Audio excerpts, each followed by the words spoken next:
Hello बच्चा party. तो आज हम लोग सबसे इंपॉर्टेंट चैप्टर रे ऑप्टिक स्टार्ट कर रहे हैं, क्लास 12 चैप्टर नंबर 9। मेरा बच्चा आज मैं सारे के सारे प्लेन मिरर्स के जितने भी कॉन्सेप्ट्स हैं, नीट बेस, सीबीएसई बेस, सारे के सारे प्लेन मिरर के कॉन्सेप्ट इस वीडियो में कराने वाला हूं। तो बिना देर के मैं वीडियो को स्टार्ट कर दूं। मैं हूं आपका राकेश पांडे और स्वागत करता हूं अपने प्यारे से channel physics by Rakesh Pandey में। मेरा बेटू, अगर हम लोग रे ऑप्टिक की बात करें तो आज की वीडियोस में मैं आप लोगों को पूरी तरीके से रे ऑप्टिक में आने वाला टॉपिक प्लेन मिरर, उसके ऊपर जितने भी बेस्ड क्वेश्चन है वो सारे क्वेश्चंस करा रहा हूं, सारे टॉपिक्स करा दूंगा मस्त तरीके से। तो चलिए देखिए, सबसे पहला टॉपिक है मेरा बच्चा लाइट। लाइट एक्चुअली में क्या है, क्योंकि हम चैप्टर नंबर 9 पढ़ रहे हैं मेरे बच्चे। Chapter number 9 that will be a ray optics. Actually में it's a part of the light. Optics is the branch of physics which deals with the study about the propagation of the light. Light के propagation के बारे में पढ़ते हैं हम लोग। Actually हम लोग लाइट के बारे में पढ़ रहे हैं। लाइट होता क्या है, अगर मैं सिंपल से कहूं तो it is a form of energy. Light is all about what? It is a form of energy, या हम कह सकते हैं it is a form of electromagnetic radiation. जो क्या करता है, which help us to see any object, जो किसी भी ऑब्जेक्ट्स को देखने में हेल्प कर रहा है। आज मैं आपको देख पा रहा हूं बिकॉज ऑफ लाइट, मैं इस चीज को विजुअलाइज कर रहा हूं बिकॉज ऑफ लाइट। तो light is a form of energy, और आप कह सकते हैं it is a form of electromagnetic radiation. ठीक है सिद्धार्थ, ये इलेक्ट्रोमैग्नेटिक रेडिएशन का है, और साथ में ये क्या काम करता है, हेल्प करता है किसी भी चीज को हम लोग देख सके।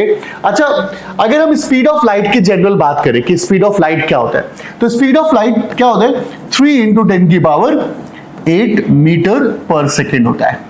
और अगर आप यहीं पर किलोमीटर पर सेकेंड की बात करेंगे तो दैट विल बी 299,792 किलोमीटर पर सेकेंड होता है। अगर आप वही माइल्स में बात करेंगे तो 186,282 माइल्स पर सेकेंड होता है। मीटर पर सेकेंड में हम लोग जनरली 3 × 10 की पावर 8 मीटर पर सेकेंड लिख देते हैं। क्लियर है मेरे बच्चा? डन। तो आई होप मेरे बच्चे ऑनलाइन वालों आपको लाइट वर्ड समझ में आ गया होगा। Light is a form of energy या इलेक्ट्रोमैग्नेटिक स्पेक्ट्रम का पार्ट है, और ये हेल्प करता है किसी भी ऑब्जेक्ट को हमें विजुअलाइज करने में। और इसका स्पीड ऑफ लाइट जो होता है मीटर पर सेकेंड में 3 × 10 की पावर 8 होता है। डन मेरा बच्चा। अब हम आगे बढ़ते हैं। अब हम देखते हैं लाइट के कुछ इंपॉर्टेंट पार्ट्स, कुछ प्रॉपर्टीज देखते हैं। लाइट के कुछ इंपॉर्टेंट प्रॉपर्टीज को डिस्कस करते हैं।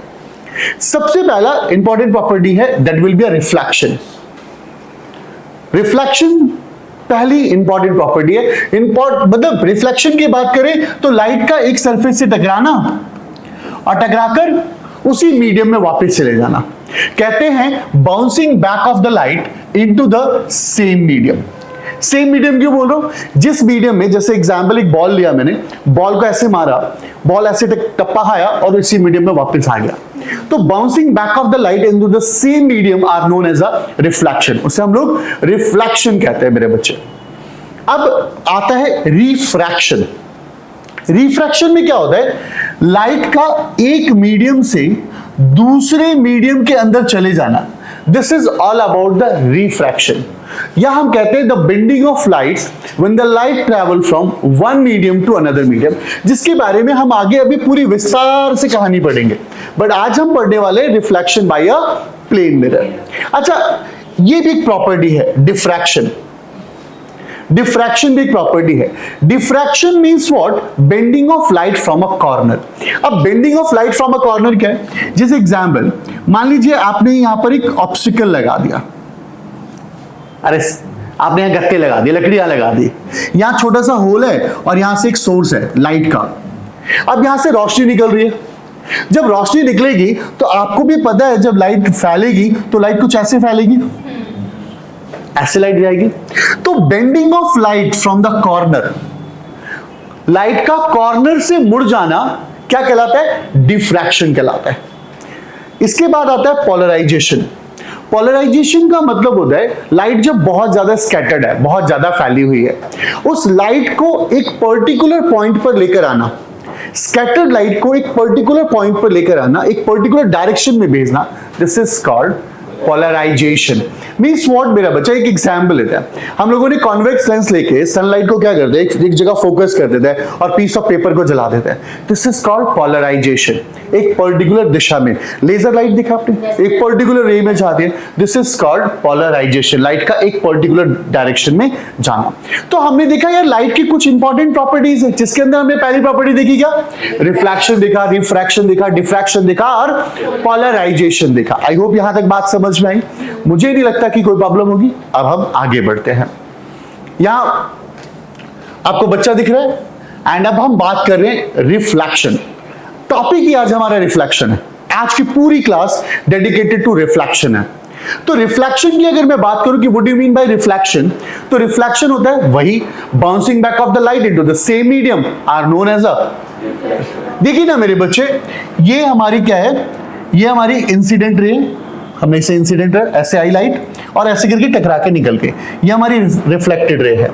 ये हमारा इंसिडेंट एंगल है, इसे हम लोग आई भी कहते हैं और इसे हम आर भी कहते हैं। तो यहां पर लॉ ऑफ रिफ्लेक्शन के according angle I angle R के बराबर होता है। बेटा इंसिडेंट रे जो लाइट सरफेस से टकराई, रिफ्लेक्टेड रे जो बाउंस बैक हो गई, नॉर्मल जो इन दोनों को सेपरेट कर रही है, या नॉर्मल क्या कहते हैं, जैसे ये सरफेस है, इस सरफेस से 90 डिग्री का एंगल। डन मेरा बच्चा, ये सारे के सारे रिफ्लेक्शन का पार्ट है। ये रिफ्लेक्शन हो रहा है तभी ये देख पा रहा है। Got it? तो रिफ्लेक्शन क्या है बेटा, bouncing back of the light into the same medium. Same medium में लाइट का बाउंस बैक हो जाना, that is called reflection of light. इसे हम रिफ्लेक्शन ऑफ लाइट कहते हैं। कुछ की मतलब की पॉइंट्स हैं जो हम रिफ्लेक्शन को समझने की कोशिश करते हैं। ये हमें पहले से पता है, law of reflection. Law of reflection क्या है, एंगल आई एंगल आर के बराबर है।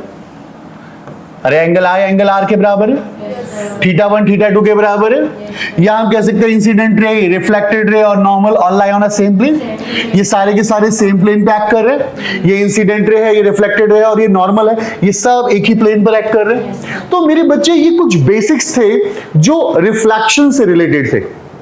आई होप मैंने अभी तक जो चीजें बताई आप लोगों को, यहां पार्ट क्लियर हो गया होगा, ये वाला पार्ट पूरा क्लियर हो गया होगा रिफ्लेक्शन में। डन मेरा बच्चा, आगे देखते हैं types of reflection. Types of reflection क्या होता है मेरा बच्चा, दो तरीके के रिफ्लेक्शन होता है। एक होता है स्पेक्युलर रिफ्लेक्शन और एक होता है डिफ्यूज रिफ्लेक्शन।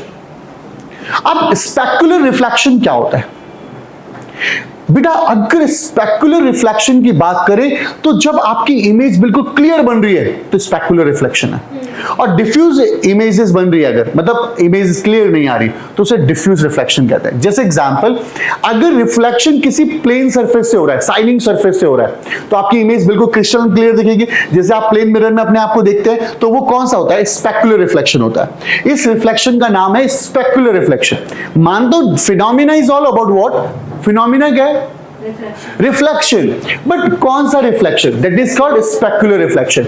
बट वहीं पर अगर आप क्या कहते हैं, आप जाते हैं और एक पानी के पास जाते हैं, आप अपने फेस को देखते हैं, आपका फेस दिखाई देता है, दैट इज ऑल्सो स्पेक्युलर। अगर वो पानी बिल्कुल शांत है, अगर वो पानी क्या है, बहुत ज्यादा हिल रहा है और वो मतलब ब्लर सी इमेज बना रहा है, तो वो डिफ्यूज रिफ्लेक्शन कहलाता है। जैसे एग्जांपल मैंने यहाँ पे दिखाया कि अगर प्लेन सरफेस पे बना तो स्पेक्युलर है, डिफ्यूज पे बना है तो कुछ ऐसा दिखेगा, वो स्कैटर्ड हो जाएगा। स्पेक्युलर वाला क्या होगा, एक पर्टिकुलर लाइन में जाएगा, डिफ्यूज वाला क्या होगा, मल्टीपल डायरेक्शन में जाएगा। आप यहाँ देखिए इस घर की जो इमेज है कितनी प्यारी सी दिख रही है यहाँ पे, बट इस घर की इमेज यहाँ पे दिखी नहीं रही, ब्लरिश फॉर्म में दिख रही है।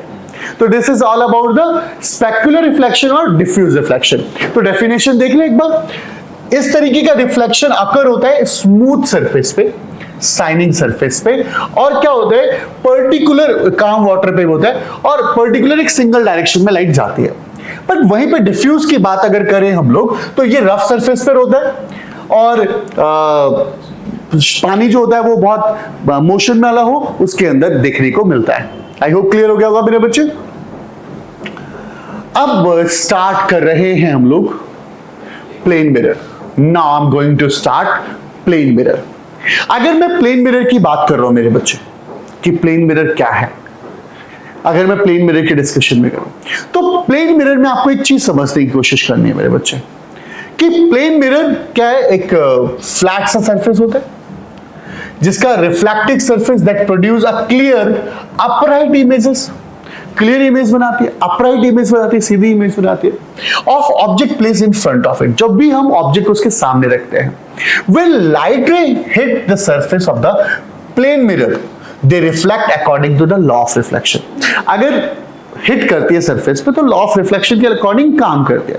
मैं कहूं प्लेन मिरर क्या है, प्लेन मिरर एक फ्लैट सरफेस है यार, रिफ्लेक्टिव सरफेस है, प्लेन सा, फ्लैट सा यू कैन से, जहां पर अपराइट इमेजेस बनती है, सीधी सीधी इमेजेस बन जाती है और वर्चुअल इमेजेस भी बनते हैं। अगर ये ऑब्जेक्ट है तो ये ऑब्जेक्ट रिफ्लेक्ट हुआ होगा, और रिफ्लेक्ट होने के बाद इसकी इमेज फॉर्मेशन हुई होगी, पर ये इमेज जो फॉर्मेशन हुई होगी that is a virtual image formation. मतलब डॉटेड लाइन देखो ना, जब रे एक्चुअली मीट होती है तो क्या बनाते हैं, रियल इमेजेस बनाते हैं। जब रे सपोज टू बी ज्वाइन का मतलब एक्चुअली मिली नहीं है, हमने इमेजिन किया कि यहां मिली होंगी, वो हमारा क्या होता है, वर्चुअल इमेज का फॉर्मेशन करता है। तो आइए जरा देख लेते हैं कि रियल इमेजेस और वर्चुअल इमेजेस में फर्क क्या होता है। अच्छे से पॉइंट्स बताता हूं आपको real images and virtual images का। आई होप अभी तक आपको समझ में आ गया। अभी तक मैंने एक्चुअली में क्या बताया, लाइट बता दिया, लाइट के बाद मैंने उसके प्रॉपर्टीज बढ़ा दी, जिसमें रिफ्लेक्शन बढ़ा दिया, रिफ्रैक्शन बढ़ा दिया, डिफ्यूजन बढ़ा दिया, पोलराइजेशन बढ़ा दिया। मैंने फिर रिफ्लेक्शन भी बता दिया, टाइप्स ऑफ रिफ्लेक्शन भी बता दिया। टाइप्स ऑफ रिफ्लेक्शन के अंदर अब मैं पढ़ा रहा हूं plane mirrors. I hope plane mirror भी आपको समझ में आ गया होगा कि प्लेन मिरर एक्चुअली में होता क्या है। ऑनलाइन वालों आई होप क्लियर होगा आपको प्लेन मिरर होता क्या है। टॉपिक बड़ा ही लाजवाब है और छोटा सा टॉपिक है, रियल इमेजेस क्या होता है और वर्चुअल इमेजेस क्या होता है। ज्यादा टाइम नहीं लगाऊंगा, मैं आपको सीधा सीधा बताऊं, रियल इमेजेस वो इमेजेस होती है जहां लाइट एक्चुअली कन्वर्ज हो रही होती है, लाइट एक्चुअली मिलेगी। जैसे एग्जांपल अभी आप आगे पढ़ने वाले हैं, ये कॉनकेव मिरर है हमारा, और क्या हुआ, यहां से एक लाइट गई, टकराई, और यहां से एक लाइट गई और यहीं पे वापस आ गई, ठीक है। तो यहां पर क्या होता है, ये लाइट ऐसे जाती है और ऐसे आ जाती है, ये छोड़ो, ठीक है, और ये एक्चुअली मिल रही है, तो ये क्या बनाएगी, हमारी रियल इमेजेस बनाएगी। तो आप देखो, और इस तरीके की इमेज को हम लोग प्रोजेक्टर पे यानी स्क्रीन पे लेकर आ सकते हैं। अब क्या होता है, इसका फॉर्मेशन कैसे होता है, रियल इमेजेस का फॉर्मेशन कैसे होता है, with the help of converging light rays. जब कन्वर्जिंग लाइट रेज सारी एक जगह पर आके मिलती है तो क्या होता है, वहां पर फॉर्मेशन होता है किसका, रियल इमेजेस का। कैरेक्टरिस्टिक्स, रियल इमेज की कैरेक्टरिस्टिक्स क्या होती है, पहली बात वो इन्वर्टेड होती है, can be projected on a screen, screen पे प्रोजेक्ट कर सकते हैं। फॉर्म्ड कैसे होता है, बाय द कॉनकेव मिरर, वो फॉर्म्ड होती है यानी कन्वर्ज इमेजेस के बाय और कॉन्वेक्स लेंस के हेल्प से ऐसा किया जा सकता है। बहुत सिंपल नहीं है।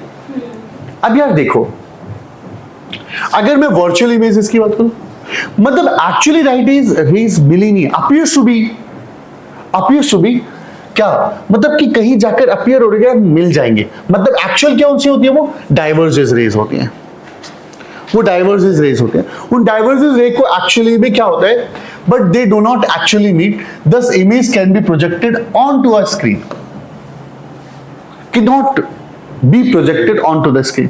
स्क्रीन पे हम प्रोजेक्ट नहीं कर सकते। सिंपल सा फॉर्मेशन क्या होता है, उसका फॉर्मेशन कैसे होता है, with the help of what, with the help of मतलब जो डाइवर्जिंग रेज है ना, इसका फॉर्मेशन कैसे होता है, with the help of diverging rays. Virtual का फॉर्मेशन क्या होता है, with the help of diverging. Virtual images are produced when light ray are only appears to be coming from the certain point but don't actually converge, actually में converge नहीं होती, ये divergence raise उसको formation कर रही होती है। Character पढ़ते हैं, इसकी अपराइट होती है, सीधी इमेजेस बनती है, can not be projected on a screen. Formed क्या होता है, कहां, प्लेन मिरर फॉर्म करता है और हमारा कॉनकेव लेंस फॉर्म करता है। एग्जांपल्स बहुत सारे हैं। आई होप आप real images and virtual images में फर्क समझ पाए होंगे, ठीक है। इसका एक छोटा सा समराइज पॉइंट बनाया हुआ है जस्ट फॉर आपके लिए, ताकि एक जगह पे ही हम देख लें। ये रियल इमेजेस के पॉइंट्स है और ये वर्चुअल इमेजेस के पॉइंट है। नेचर देखेंगे आप, लाइट रेज कन्वर्ज हो रही होती है, लाइट रेज डाइवर्ज हो रही होती है, ठीक है। Siddharth, can be projected, yes, no, ये प्रोजेक्ट नहीं हो सकती। ओरिएंटेशन कैसी होती है, मतलब ये इन्वर्टेड होती है और ये अपराइट होती है। Types of mirror, concave mirror use होता है इसमें, प्लेन और कॉन्वेक्स मिरर यूज होता है, और कॉनकेव। एग्जाम्पल क्या, projected image on a screen, reflection in a plane mirror. ये समराइज पॉइंट है, इस पे ज्यादा दिमाग नहीं लगाते। नाउ कहानी स्टार्ट करते हैं। पहला क्वेश्चन आता है हमारे पास एमसीक्यू का, image form by plane mirror. Plane mirror कौन सी इमेज बनाता है Siddharth? Virtual and inverted. Virtual हमेशा इरेक्ट होती है गधे, वर्चुअल एंड इरेक्ट। जो वर्चुअल इमेजेस होंगी, वो अपराइट बनती है। और प्लेन मिरर देखो, रिफ्लेक्शन बाय प्लेन मिरर। ठीक है, क्लियर? अब आते हैं हम लोग की characteristics of plane mirror. Plane mirror के कुछ कैरेक्टर्स को पढ़ लेते हैं, ज्यादा इसे डेप्थ में लेके नहीं जाऊंगा, क्वेश्चन में लेके चलूंगा आपको। पहली बात, ये अपराइट इमेजेस बनेंगी, सीधी इमेजेस बनेंगी, क्योंकि मैं बात प्लेन मिरर की कर रहा हूं। लिटरली इन्वर्टेड बनाएंगी। लिटरली इन्वर्टेड का मतलब है अगर रेस्ट लिखा हुआ है तो आप प्लेन मिरर में देखोगे तो टी पहले दिख जाएगा। जैसे ये है ऐसे, तो कैसे दिखेगा? ऐसे। ये ऐसे है तो ये ऐसे दिखेगा, नीचे ऐसे होगा ना। तो इसे कहते हैं लिटरली इन्वर्टेड। आप देखो ना, ये रेस्ट देख रहे हो तो आपको ये ऐसा दिखेगा। हाँ, डन। सेम साइज की बनती है इमेजेस और इक्वल डिस्टेंस पे बनती है। सिंपल। प्लेन मिरर के कुछ कैरेक्टरिस्टिक्स हो गए, ये आपको मेरे को लगता है समझ में आओगा। ये प्लेन मिरर का कॉन्सेप्ट है। सर अपराइट इमेज और इरेक्ट एक ही चीज है ना? Yes yes, erect. अब आगे बढ़ते हैं मेरे बच्चे। क्वेश्चन आता है हमारे पास, clock problem in a plane mirror. क्या हुआ, यहां पे 3:35 हो रहे थे, 3:25 हो रहे थे। हमने यहां मिरर लगा दिया, हमने यहां मिरर लगाया। 3:25 हो रहे थे, हमने यहां मिरर लगाया। कितने बजेंगे? ये सुई ऐसे है, ऐसे हो जाएगी। ये ऐसे है, ऐसे हो जाएगी। ये ऐसे है, ये ऐसे हो जाएगी। तो कितना बजेगा? 8:35 बजेगा। बाबा बड़ा प्रॉब्लम हो जाएगा, सॉल्व कैसे करें? तो इसका सिंपल सा तरीका है, 12 बजे में से 12 बजे में से आप उस टाइम को घटा दीजिए। जैसे 12 बजे में से क्या घटा रहे हो आप? 3:25। हाँ, बट एक्चुअली में 12 जो बजे है वो एक्चुअल 12 ऐसे मत लिखिएगा, आपको लिखना होगा 11:60। 11:60 भी तो 12 बजे। अबे 11:60, 12 ही तो बज गए यार। अब उसमें से आप 3:25 माइनस करिए, 5 3 8:35 आंसर आ जाएगा। अगर सपोज कीजिए 9:25 हो रहे थे इस वाली उस वॉच में, तो इधर कितना होगा? वीडियो पॉज करके आंसर बताओ सर। अगर इधर 9:25 हो रहे थे तो इधर क्या होगा? 9:25 देखा, 11:60 9:25 5 3 2:35। हाँ चलो ठीक है, 2:35। एक सेकंड, पर सर मिरर में 9 मिनट थोड़ी सी ऊपर हो जाएगी। ओके 9:35 वो इधर की तरफ दिखेगी, इधर की तरफ। ठीक है, डन, क्लियर है? ओके तो चलो ऑनलाइन वालों एक कमेंट करके बताओगे, अगर मान लो वॉच में 11:20 हो रहे होते, 11:20 हो रहे होते, तो आपको मिरर इमेज क्या दिखती? कमेंट करके बताएंगे आप। 12:40। आपने क्या पागल हो गई, पागल बना। चलो 1:40 हो गए। चलो वो देखते हैं अभी थोड़ी देर बाद, ये लोग कमेंट करके बताएंगे। चलो इस वाले क्वेश्चन को देखें। चलो सिद्धार्थ ये बताना, इसकी इमेज कैसे बनेगी, मिरर इमेज, सी उसे पता तो है। इसकी इमेज कैसे बनेगी? पिछली क्लास में नहीं क्या था? थर्ड वाली ये ऐसे, तो ऐसे हो जाएगी, ये ऐसे हो जाएगी। क्लियर है? Laterally inverted. इस क्वेश्चन का आंसर बताओ। Which of the following will be same in its image in a plane mirror? मतलब अगर मैं मिरर लगा दूं तो किसका इमेज बिल्कुल एज इट इज नजर? थ्री अगर यहां मिरर लगाओगे इस पे तो ओ ऐसे दिखेगा, क्यों उल्टा दिखेगा? क्यू ऐसा दिखेगा हाँ, और पी भी और पी ऐसा दिखेगा। तो ये तो हो ही नहीं सकता। आर भी नहीं होगा। चलो इसको देखें, टी टी दिखेगा, एक्स एक्स भी ऐसे ही दिखेगा। Yes sir. तो third option is correct option. ठीक है, ऐसे मतलब उसमें आता है analytic questions. Rotation of a ray and mirror बहुत इंपॉर्टेंट है, ध्यान से समझना। मैं आपको बता रहा हूं। हाँ, इस डायग्राम को काट देते हैं, मैं एक डायग्राम बनाता हूं। देखो ये प्लेन मिरर है और ये हमारा नॉर्मल है। यहां पर क्या हुआ कि एक रे ऐसे था और ये ऐसे था, ये एंगल आई था और ये एंगल आर था। अब हमने क्या किया, यहां पे इसको इधर खिसका दिया, यानी ये आई था और ये आई डैश बना दिया, यानी मैंने थीटा एंगल इधर लेकर आ गया। अबे जब मैं थीटा एंगल इसे इधर लेकर आया तो ये थीटा एंगल इधर भी तो चला जाएगा। अगर ये थीटा बढ़ा है तो इधर, यानी ये पूरा क्या एंगल बन गया, आई प्लस थीटा। तो इधर भी तो आई प्लस थीटा होगा, तो ये क्या हो जाएगा, आई प्लस थीटा। मीन्स व्हाट, अगर इधर 45 डिग्री बन रहा है तो इधर भी 45 डिग्री बन रहा है। तो आप क्या देख रहे हो कि अगर ये एंगल 30 डिग्री है तो इधर भी 30 डिग्री होगा। अगर ये एंगल 15 डिग्री और बढ़ा देता है, यानी 45 डिग्री कर देता है, तो इधर भी क्या होगा ये, तो यानी 15 डिग्री तो बढ़ रहा है। तो हमने क्या देखा, मतलब reflected ray rotate bye same value. अगर हम 15 डिग्री इधर बढ़ा रहे हैं तो 15 डिग्री उधर बढ़ेगा, but in opposite sense. In opposite sense का मतलब है कि अगर ये CW है तो ये क्या होगा, ACW होगा। नहीं समझे? सर ये CW होगा, हाँ, ये CW। अगर ये मतलब उल्टा सेंस होगा, अगर ये ACW है तो ये क्या होगा, CW होगा। ये क्लॉकवाइज है तो ये एंटी क्लॉकवाइज होगा। Got it the point? तो प्लेन मिरर में हमने ये चीज ऑब्जर्व की कि अगर हम रे घुमाते हैं तो वहां पे भी वो चेंज देखने को मिलता है। One of the important question, इसको मैं आपको प्रूफ करके दिखाता हूं।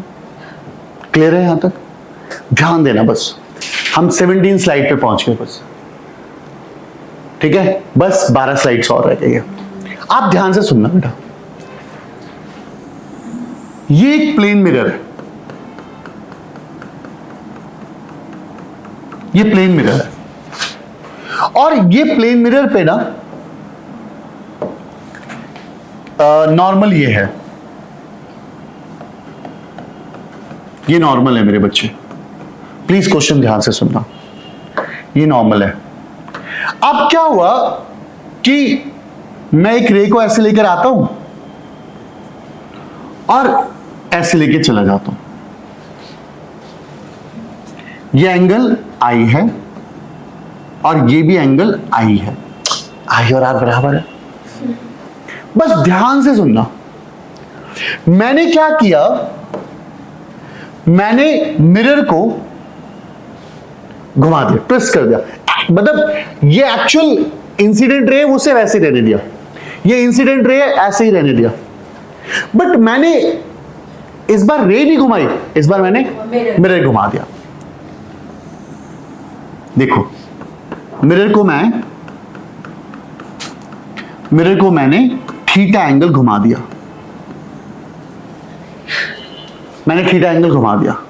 मिरर इंसिडेंट रे चेंज नहीं की मैंने, बस मैंने क्या किया, इसे थीटा एंगल घुमा दिया। जब मैंने थीटा एंगल घुमाया तो आपको पता है कि इसका नॉर्मल भी बदल गया होगा। नॉर्मल तो सरफेस के साथ होता है, पहले ग्रीन कलर वाला नॉर्मल था, अब नॉर्मल क्या होगा, ये वाला होगा, एन डैश या n1। अबे पहले ऐसे था तो नॉर्मल ये था, अब ऐसे हो गया तो नॉर्मल ऐसे हो गया। यानी कितने का शिफ्ट हुआ इधर, थीटा शिफ्ट हुआ। मैंने इसे ऐसे शिफ्ट कर दिया, ये नॉर्मल ऐसे शिफ्ट हो गया थीटा। तो अब मुझे बताओ कि इंसिडेंट रे और नॉर्मल के बीच का एंगल कितना हो गया होगा, I minus theta. ये पूरा आई था ना मेरे बच्चे, तो ये क्या हो गया होगा, आई माइनस थीटा। सिद्धार्थ पहले ये रे ऐसे थी, यहां इंसिडेंट, ये रिफ्लेक्टेड, मैंने क्या किया, इसको घुमा दिया, अब नॉर्मल इधर चला गया, बट मैंने इसको नहीं छेड़ा। तो मैंने जब इसको नहीं छेड़ा तो यहां देख क्या हुआ, ये नॉर्मल पहले वाला था, ये बाद वाला नॉर्मल है, थीटा एंगल ये शिफ्ट हुआ। पहले इसका इंसिडेंट के साथ आई एंगल बन रहा था, और अब ये वाला एंगल बनेगा ना, that will be i minus theta, i minus theta बनेगा। बोलो Yes, sir. ये आई माइनस थीटा बनेगा। तो जब ये आई माइनस थीटा बनेगा तो आप मुझे बताइए जो न्यू रिफ्लेक्टेड रे होगी, ये पुरानी रिफ्लेक्टेड रे है, और जो न्यू रिफ्लेक्टेड रे होगी वो भी तो आई माइनस थीटा ही बनाएगी। इस एंगल से ये आई माइनस थीटा ही तो बनाएगी। अबे यार अगर ये आई माइनस थीटा है तो यह भी आई माइनस थीटा होगा। गधे, जितना ये होगा उतना ही होगा। बट हमसे ये देखो, ये न्यू वाला है, हमसे पूछा जा रहा है कि इन दोनों के बीच का एंगल बताओ, ये एक्स बताओ, ये एक्स बताने के लिए बोल रहा है। चलो भी बताते, चेक करें, देखो कि कितना शिफ्ट हुआ, हमें ये चेक करना है। तो हमें इसके बीच का एंगल देखो, यहां पे ये वाला एंगल बताओ पहले क्या होगा, ये यहां से ये वाला एंगल, पूरा एंगल बताओ क्या होगा।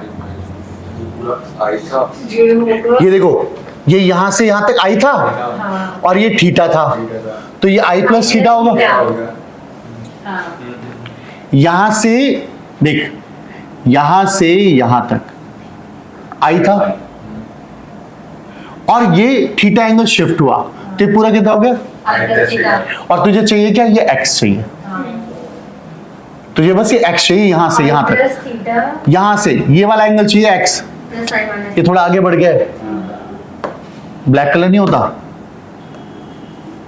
टिन टिन टिन टिन हटा दो इसे ना, हाँ बस मुझे ये वाला एंगल चाहिए। तो अब देखते हैं कैसे निकलेगा। देखो अब मुझे ये क्या है, आई प्लस थीटा में से आई माइनस थीटा घटाओगे तभी तो तुम एक्स पाओगे। तो x equal to i plus theta minus i plus theta, i से आई कट गया, that will be 2 theta.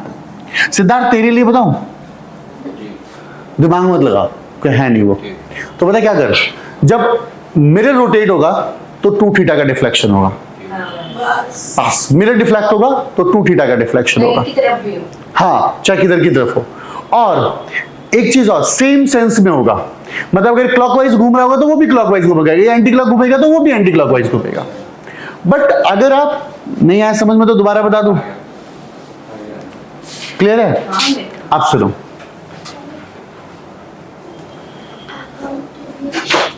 Next topic that will B angle of deviation. What do you mean bye angle of deviation? Angle of deviation का मतलब क्या होता है? मतलब light कितनी मुड़ रही है, लाइट के पाथ में कितना चेंज आ रहा है। जैसे एग्जांपल, हमारी इंसिडेंट रे ऐसे जा रही थी भाई, तो उसे सीधी जानी चाहिए थी, बट वो यहां पे मिरर आ गया, वो रिफ्लेक्ट हो गई। अबे उसको सीधा आना चाहिए था, वो रिफ्लेक्ट हो गई। ये चेंज हुआ ना, इस पूरे चेंज को क्या कहते हैं हम लोग, एंगल ऑफ डेविएशन। जैसे एग्जांपल, ये 30 डिग्री पे लाइट आ रही थी और 30 डिग्री पे बेंड हो गई। आनी तो इसे सीधी चाहिए थी, बट क्या हुआ, ये इतना डिफ्लेक्ट हो गई।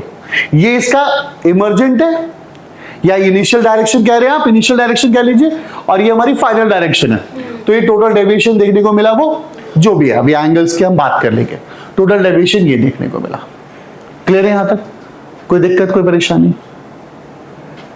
तो डेविएशन मींस व्हाट, इमर्जेंट रे और एक्चुअल रे के बीच का जो एंगल है हमारा, ये हमारा एंगल ऑफ डेविएशन होता है। अब जरा क्वेश्चन को समझने की कोशिश करते हैं। Ray of light incident in a plane mirror by 30 degree. एक फॉर्मूला ड्राइव करता हूं, पहले एक फॉर्मूला ड्राइव करता हूं। कंफ्यूजन करते कि वो निकल रहा है और बाहर भी है। अब कोई इशू नहीं, पहले मैं फॉर्मूला फाइंड आउट करता हूं एंगल ऑफ डेविएशन का। ठीक है, एंगल ऑफ डेविएशन का फॉर्मूला फाइंड आउट करते हैं। ये आपका पूरा डेविएशन है। अच्छा एक बात बताओ, ये रे देख रहे हो, सीधी रे देख रहे हो? इसको पहले एक काम करता हूं, अब यहां पे रीड्रॉ करता हूं। देखो ये इंसिडेंट रे, ये पूरी लाइन सीधी आ रही है, ये एंगल ऑफ डेविएशन देख रहे हो। ये पूरी लाइन कितनी डिग्री की बन रही है यार? 180 डिग्री की बन रही है। तो देख, अगर I plus I plus del जोड़ेगा तो कितना बनेगा? I और I कितना होगा कदे? 2I del 180। तेरे को क्या चाहिए? डेल, तो कितना होगा? 180 माइनस, ले एंगल ऑफ डेविएशन निकालने का तरीका निकालना। अगर एंगल ऑफ डेविएशन निकालना है बाय अ प्लेन मिरर, तो सीधा 180 माइनस 2I लगा दे, आंसर आ गया 180 माइनस 2I। चलो अभी क्वेश्चन करके बताओ। क्वेश्चन है, a ray of light incident on a plane mirror at an angle 30 degree. ये प्लेन मिरर है मेरा बच्चा, ये incident ray 30 degree. Angle of deviation बताना है तेरे को, एंगल ऑफ डेविएशन ठीक है 180 माइनस 2, देखो 2I ना, 2 इंटू 120 डिग्री। नहीं समझे? आंसर आंसर आ गया, सिंपल है। लोड क्यों लेना? अब ये देख 30 डिग्री देख रहा है, और जोड़ के देख ले, जो डिफ्लेक्शन आएगा वो 120 डिग्री होगा। ये देख 60 डिग्री, आंसर 120 डिग्री। अब question soon, a ray of light strike a plane mirror at an angle 30 degree with mirror। Online वालों ये क्वेश्चन करके देखो, पहले वीडियो पॉज करो फिर करके देखो और इसका आंसर बताओ क्या आया था कि नहीं आया था। A ray of light strike a plane mirror at an angle 30 degree, कितना आंसर होगा इसका? 120 डिग्री। मेरे को पता था तुम लोग ये क्या होगे। क्वेश्चन तो पढ़ो दो। नहीं, क्वेश्चन देखो पहले। जो लाइट है ना वो 30 डिग्री का एंगल बना रही है विद मिरर, तो भाई मेरे नॉर्मल के साथ कितने डिग्री का एंगल बनेगा? 60 डिग्री का ना। अबे पूरा एंगल तो 90 डिग्री होता है, तो एंगल ऑफ इंसिडेंस कितना हो गया? 60 डिग्री। अब फॉर्मूला बताइए क्या होता है डेविएशन निकालने का। अब एक हाँ बता कितना होगा? 180 माइनस 2 इंटू, अब बताइए सॉल्व करके बताइए। चलो बहुत टफ है। अरे रुक जा ना, सिद्धार्थ को करने दो। 20 आएगा ना आंसर? 60 आएगा ना? हाँ 60 आएगा। अबे 180 में से 120 घटाना है यार। अरे यार ऑनलाइन में क्यों मजाक उड़ा रहा है? 60 आएगा। 60 यार, मेरे कर दे। इधर वाले कॉलेज 60 आएगा, मैं बोल रही हूँ फालतू में बोल रहे हैं। भाई बहुत टफ क्वेश्चन करा है सलोनी ने यार। मैं तो इतने से क्वेश्चन में कौन से लुक्स दे रहे हैं? 60 आएगा। सुनो, तुम्हें ऐसे करने मैं हमने रिपीट कर दिया। डेविएशन प्रोड्यूस्ड, अभी तक तो आप सिंगल मिरर देख रहे थे। अब अगर दो मिरर होते, दो प्लेन मिरर होते, अगर दो प्लेन मिरर होते तो क्या होता? अगर दो प्लेन मिरर्स होते तो क्या होता? भाई साहब ऑलमोस्ट एंड होने वाला है। अगर दो प्लेन मिरर होते, देखो अभी सिंगल प्लेन मिरर का क्या है, अभी फॉर्मूला बता दिया सिंगल प्लेन मिरर का 180 माइनस 2i। पर अगर डबल का देखोगे तो डिफ्लेक्शन निकालने का फॉर्मूला है 360 डिग्री माइनस 2i या 2 इंटू थीटा। थीटा क्या है ये? Theta angle between the two plane mirror है। दो प्लेन मिरर्स हैं, दो प्लेन मिरर्स के बीच का एंगल है ये। डन। अब आप कहोगे सर ये फॉर्मूला कैसे आया? दो मिनट तो दो मिरर से फॉर्मूला कैसे आया? 180 तो ये फॉर्मूला कैसे आया? अभी हम पहले इस फॉर्मूले को ड्राइव करेंगे फिर इसको। वैसे तो हमें पता है कि क्या करना है, 360 डिफ्लेक्शन निकालना है, 360 डिग्री माइनस 2 थीटा करना है। तो हमें तो पता है 360 डिग्री माइनस 2 इंटू दोनों के बीच का एंगल कितना है? 70 degree. 360 degree minus 140, 220 is the answer. 220 degree is the deflection, है ना? ओके मैं बस जनरली कह रहा हूं ये फॉर्मूला आया कैसे, इसको देखिए थोड़ा। Yes sir. देखो मेरे पास ये दो प्लेन मिरर्स हैं, ये दो प्लेन मिरर है और इन दोनों के बीच का एंगल है थीटा। इन दोनों के बीच का एंगल है थीटा।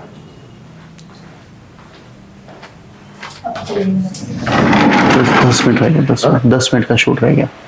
ठीक है, भूख लगी कुछ नहीं। हाँ भगवान की 10 मिनट आपको है? नहीं लेकर आना, लिट्टी चोखा मंगाऊं है?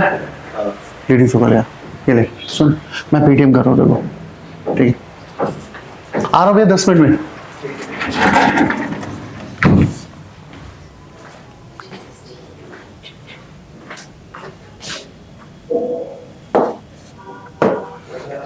ये देखो मान लो यहां से एक रे टकराई,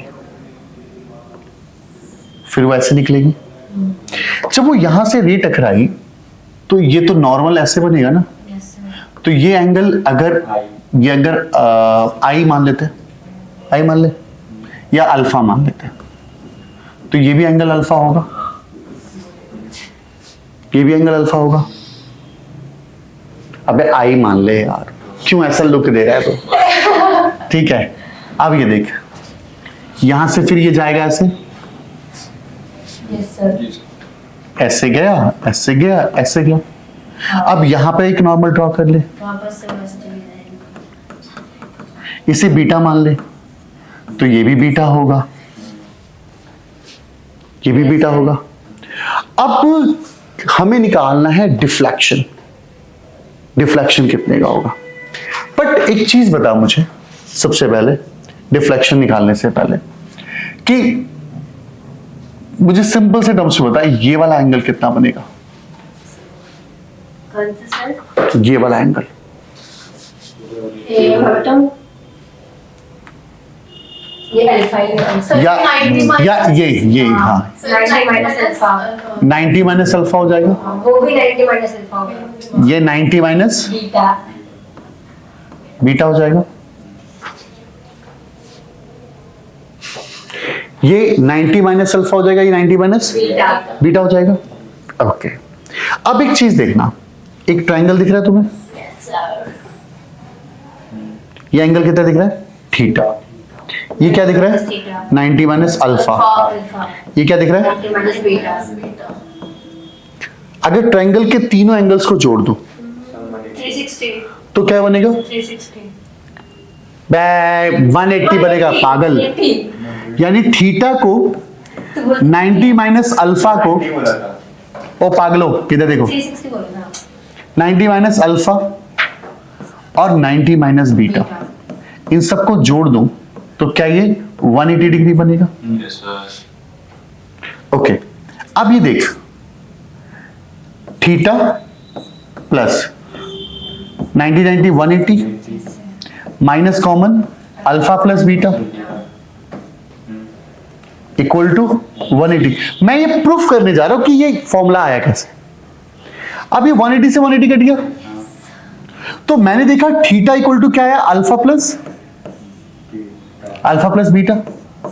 अब इसे इधर लेके चला गया ना बेटा, मैं बस ये प्रूफ करने जा रहा हूं कि फॉर्मूला आया कैसे। पेपर में आएगा नहीं ये, बस बता रहा हूं मैं।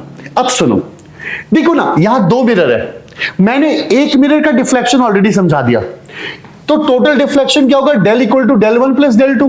पहले वाले मिरर का डिफ्लेक्शन प्लस दूसरे वाले मिरर का डिफ्लेक्शन, तो पहले वाले मिरर का डिफ्लेक्शन क्या होता है, 180 माइनस पहले वाले का एंगल अल्फा। बेटू सिंगल मिरर का मैंने ये पढ़ा था, इंसिडेंट है, 180 में से 2i कर दो, sorry Siddharth is correct at your part. क्या होगा, 2i प्लस 180 माइनस 2i क्यों लिख दिया Pandey, alpha 2 beta. Done. Del equal to 180 कितना हो गया, 360 डिग्री हो गया, माइनस 2 कॉमन आ गया, अल्फा प्लस बीटा। और अल्फा प्लस बीटा की जगह क्या लिख सकते हो तुम, तो 360 माइनस 2 थीटा हो गया। फील आ गया, ठीक है, नहीं आया समझ में। And the last topic, number of images between two plane mirrors. दो प्लेन मिरर्स के बीच में नंबर ऑफ इमेजेस कैसे निकालें। मान लीजिए दो प्लेन मिरर्स हैं और उन दोनों के बीच में एंगल थीटा बन रहा है। अगर हम इसके बीच में ऑब्जेक्ट रख दें तो उसकी कितनी नंबर ऑफ इमेजेस बनेंगे, अगर हमें फाइंड आउट करनी है तो कैसे करेंगे। देखिए यहां पे कुछ केसेस है, मैं आपको बताऊं। सबसे पहला केस, अगर फॉर्मूला है 360 डिग्री बाय थीटा माइनस 1, अगर वैल्यू n की, अगर ये 360 डिग्री बाय थीटा, अगर 360 डिग्री बाय थीटा आपका इवन नंबर आ रहा है तो, एग्जाम्पल इवन नंबर आ रहा है तो एग्जाम्पल लेता हूं, जैसे एग्जाम्पल मान लेता हूं कि मैंने एंगल डाल दिया 90 डिग्री डाल दिया, तो मैं क्या करूंगा, n equal to 360 degree by 90, क्या आएगा 4। अगर 360 degree by theta, 360 degree by theta even number आ रहा है तो आप ये वाला फॉर्मूला लगाएंगे, यानी क्या कर देंगे, -1 कर देंगे, आंसर इज 3। बेटू मेरा फॉर्मूला होता है n equal to 360 degree by theta minus 1। अगर 360 degree by theta even number आ रहा है तो ये वाला फॉर्मूला लगाना। अब यहां पे दो केसेस देख रहे हैं, सिमेट्रिक असिमेट्रिक। सिमेट्रिक और असिमेट्रिक देख रहे हैं आप। सिमेट्रिक का मतलब क्या है, सिमेट्रिक का मतलब क्या है, जो इक्वल पार्ट में बांट दे। Very good. मतलब सिमेट्रिक का मतलब है कि अगर ये दो मिरर्स है और उन दो मिरर्स के बिल्कुल मिड में जो सिमेट्रिक लाइन है उसके मिड में यहां पर ऑब्जेक्ट को अगर रख दिया जाए तो ये सिमेट्रिक है, और अगर इधर कहीं रख दिया जाए वो एसिमेट्रिक है। अब देखो 360 डिग्री बाय थीटा अगर अभी भी इवन नंबर आ रहा है और असिमेट्रिक केस है तो भी फॉर्मूला यही होगा। मतलब अगर इवन नंबर आ रहा है, अगर इवन नंबर आ रहा है तो आप क्या लगाओगे, 360 डिग्री थीटा माइनस 1, यानी क्या कर दोगे, n-1 वाली फॉर्मूले को लगा दोगे। यानी यहां पर हमेशा वो ऑड नंबर ही आ रहा है। बट ये केस देखिएगा, अगर केस ऑड हो जाए, अगर 360 डिग्री बाई थीटा ऑड आ रहा है, सुनना, जैसे एग्जाम्पल मैं लेता हूं n equal to 360 degree by 45 40 ले लेते हैं, वो इवन नहीं है। 40 ले लेते हैं, तो answer is 9। Answer is 9। 360 degree by theta क्या आ रहा है? 9 आ रहा है। और अगर 360 डिग्री बाई थीटा 9 आ रहा है तो वो ऑड नंबर आ रहा है, ऑड नंबर आ रहा है। अगर वो सिमेट्रिक का केस है तब तो आप -1 वाला फॉर्मूला लगा देना, -1 कर देना।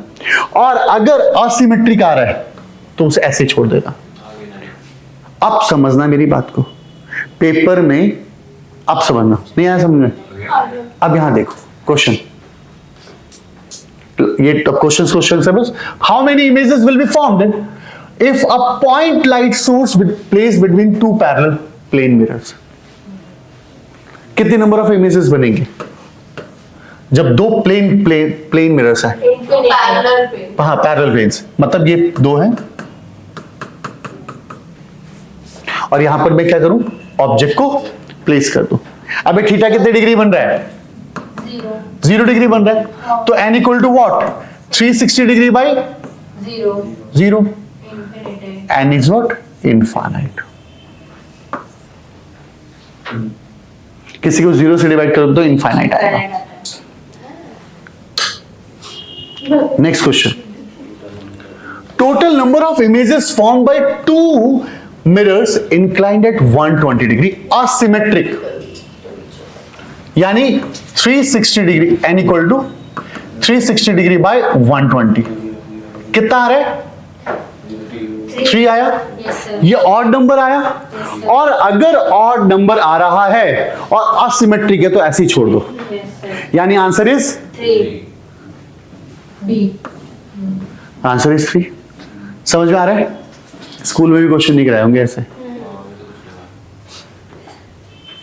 Next question, if two plane mirror are kept perpendicular to each other 90 degree, then the number of images, अभी तो कराया आपने, अभी तो थीटा 90 डिग्री लिया।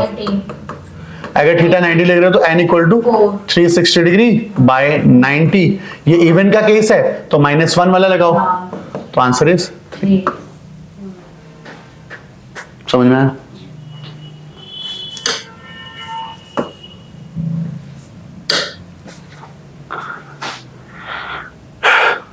Distance of images between two parallel plane after reflection। 1000 question है, 1000 क्वेश्चन है। Last question है, देखो अभी हमें पता है कि अगर दो प्लेन मिरर्स दिए हुए हैं, दो प्लेन मिरर्स दिए हुए हैं, नीट में क्वेश्चन आया हुआ है, दो प्लेन मिरर्स दिए हुए हैं और दो प्लेन मिरर के बीच का डिस्टेंस क्या है? d है। मुझे पता है इसके अंदर इनफाइनाइट इमेजेस बनेंगे, पर मेरे से ना क्वेश्चन पूछ लिया जाता है बस एंड है। देखो 27 स्लाइड्स पे लोग हमसे क्वेश्चन पूछ लिया जाता है कि भाई डिस्टेंस, एक ऑब्जेक्ट को मैंने एक डिस्टेंस a पे रख दिया, एक डिस्टेंस a पे रखा, बताओ जो इमेज बन रही होगी, second number image, third number image, fourth number image, उसका डिस्टेंस क्या होगा? गजब क्वेश्चन है, गजब क्वेश्चन है। आप समझ पाए? दो प्लेन मिरर्स है, उसके बीच में एक ऑब्जेक्ट को रख दिया, ऑब्जेक्ट रखने का है a, ये बीच में रखा है ऑब्जेक्ट, बीच में रख दो, कहीं भी रख दो, कोई जरूरी नहीं बीच में रखा हुआ, कहीं पे भी रखा हुआ। हाँ, अब मेरे को बोल रहे कि पहली वाली इमेज कितनी दूर बनी हुई, दूसरी वाली कितनी बनी हुई, तीसरी वाली बस 5 मिनट और। मैं मान लेता हूं इधर से ये b दूरी पर है, ये m2 मान लेता हूं और ये m1 मान लेता हूं। अब आपको पता है कि प्लेन मिरर इमेज जो बनाता है वो सेम डिस्टेंस पे बनाता है। तो पहली जो इमेज बनी होगी, यानी इस ऑब्जेक्ट की जो इमेज यहां बनी होगी वो कितनी दूरी पे बनी होगी? a दूरी पे बनी होगी। इसके अकॉर्डिंग क्या बनी होगी? ये आई मान ले तो ना, आई जो बना होगा वो बी दूरी पे बना होगा। ये तो फर्स्ट वाला केस तो है मेरे बच्चों सा, फर्स्ट वाला तो कोई दिक्कत ही नहीं है, बट सेकंड का आप समझे? मल्टीपल रिफ्लेक्शन हुआ होगा ना, इसकी इमेज ना बी वाले पे बनेगी। देखो ये ऐसे रिफ्लेक्शन ऐसे ऐसे पता नहीं कितने सारे रिफ्लेक्शन होंगे यार, बहुत सारी इमेजेस बनेंगे। अब बस आपको समझना है कि ये मिरर नंबर 1 है, मिरर नंबर 1 ये इमेज है किसकी? M2 M2 की। ये इमेज है किसकी? M2 की। ये इमेज को कौन देख रहा होगा? A। तो ये इमेज बन गया ऑब्जेक्ट किसके लिए? M1 के लिए। M1 के लिए। बस ध्यान से समझना, ये इमेज इसे आई डैश मान लो, ये आई डैश इमेज किसके लिए ऑब्जेक्ट का काम कर रही है? M1। तो आप मेरी बात को समझो, ऑब्जेक्ट जितनी दूर इमेज भी उतनी दूर, यानी मेरा कहने का मतलब अगली इमेज जो बन रही होगी आई डबल डैश, वो कितनी दूर बन रही होगी? देखो पहले यहां से यहां की दूरी देखनी पड़ेगी हमें, यहां से यहां की दूरी देखनी पड़ेगी ना, तो क्या होगा? b, सुनो ना, ये देखो ये तो 2b हो गया, अबे ये तो b हो गया, 2b हो गया। भाई मेरे इस मिरर से कितनी दूर है ये देखोगे ना, ये कितना है? a। तो क्या हुआ? a plus 2b। अच्छा ठीक है, a प्लस 2b भी लिख सकते हैं। अच्छा छोड़ो, अगर मैं इसको ऐसे लिखना चाहूं, सर d प्लस b नहीं लिख सकते? यस मैं वही कहना चाहता था कि क्या हम इसे d प्लस बी लिख सकते हैं या b प्लस डी लिख सकते हैं? b प्लस डी लिख सकते हैं, बोलो इसका कैसे लिखेंगे हम? इसका और दोनों इसका कैसे लिखेंगे बताओ? a plus D. अब शॉर्ट ट्रिक बताओ। तो ऐसे चलता रहेगा। यस ऐसे ही चलता रहेगा। और बड़ा हो जाएगा। शॉर्ट ट्रिक बता रहा हूं M1 के लिए और शॉर्ट ट्रिक बता रहा हूं M2 के लिए। अगर आपसे दो प्लेन मिरर के डिस्टेंस पूछे तो सुनो, पहला क्या होगा? A, दूसरा क्या होगा? कोई पंगा नहीं। दूसरा क्या होगा? B plus D। इसका क्या होगा? A प्लस, इसका क्या होगा? A plus 2D। इसका क्या होगा? B plus 2D। इसका क्या होगा? B plus 3D। ये क्या होगा? A plus 3D। मतलब समझना कैसे याद कर रहे हैं हम लोग, ये first position, second position, third position, fourth position, A B बस DD बढ़ाते जाओ, B A। देखो ना, जब ये पहला B है तो दूसरा वाला A होगा, फिर B होगा, फिर A होगा, अपन D बढ़ाते चले जाओ। अगला वाला क्वेश्चन नीट का क्वेश्चन है, अगला क्वेश्चन नीट में आया क्वेश्चन है। चलिए इसका आंसर बताइए। 2 वर्टिकल प्लेन मिरर है, ये देखिए ऑब्जेक्ट कितनी दूर रखा हुआ है? 2 सेंटीमीटर दूर। तो M1 से दूरी बतानी है यहां पे, देखो second, the distance of the second nearest image behind the mirror A। यहां से सेकंड, सुनो ये 2 है तो पहली वाली कितनी बनी होगी? 2। अच्छा इन दोनों के बीच की दूरी कितनी है? तो अभी अभी मैंने बताया कि पहली इमेज क्या है? A, दूसरी क्या है? B plus D। तो यार ये A मान लेता हूं, B कितना हो गया? 8 सेंटीमीटर। अरे B 8 सेंटीमीटर हुआ ना, तो इमेज जो बनेगी वो क्या होगा? 18। B plus D। अबे पहला A है, A कितना है? 2। दूसरा क्या है? B प्लस D है। B कितना है? 8 और D कितना है? 10। ये D है तेरा, दैट विल बी 18। थर्ड और फोर्थ का आंसर कमेंट करके बताइए, थर्ड और फोर्थ का आंसर क्या होगा? थर्ड और फोर्थ का। एंड द लास्ट स्लाइड, इसका मैं यार फॉर्मूला ड्राइव नहीं करूंगा। 10 फीट। एक्चुअली में कभी भी अगर एक प्लेन मिरर के सामने एक ऑब्जेक्ट खड़ा है, एक इमेज खड़ा है, जैसे अगर सपोज कीजिए ये प्लेन मिरर है और यहाँ लुभांश खड़ा है और लुभांश अपने आप को देखना चाहता है, और लुबांश की हाइट 6 फीट है, तो उसे मिनिमम कितना मिरर साइज ऑफ मिरर चाहिए जिसपे वो अपने आप को पूरी तरीके से देख सके? That will be the answer is h/2, यानी आंसर इज 3 फीट। एक्चुअली में इसको ड्राइव भी कर सकते हैं, पर ड्राइव करने की जरूरत नहीं क्योंकि बेफालतू में बहुत लॉन्ग वीडियो हो जाएगी। ठीक है, ओके। आई होप आपको प्लेन मिरर का पूरा कॉन्सेप्ट, इससे बाहर कहीं से प्लेन मिरर के क्वेश्चन नहीं आ सकते, और आई होप समझ में आपको। मिलते हैं नेक्स्ट वीडियो में, बाय बाय मेरे दोस्त।